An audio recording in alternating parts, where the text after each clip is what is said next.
ناس كتيرة بتسألني هل توب 3 اللي انت وصلته ده على أوروبا الموضوع صعب ولا سهل؟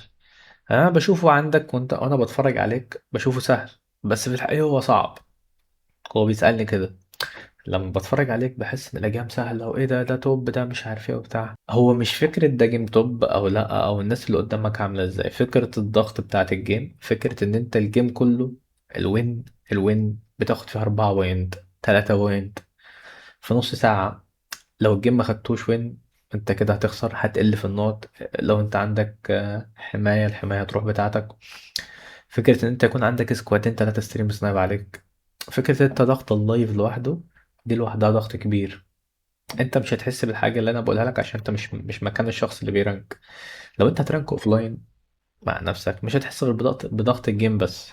انا شخص كنت برانك بال 12 ساعة ب 16 ساعة في اللايف، ما بقفلش اللايف، دماغي دي شغال على طول، ما بفصلش، يعني بمعنى ان انا لا انا تعبت.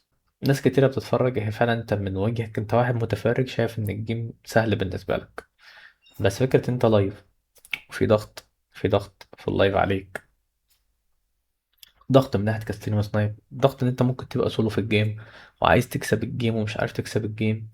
الوين ب3 بوينت، لو انت خدت مركز تاني هتاخد سالب. كل ده بالنسبة لك عادي مش صعب مثلا؟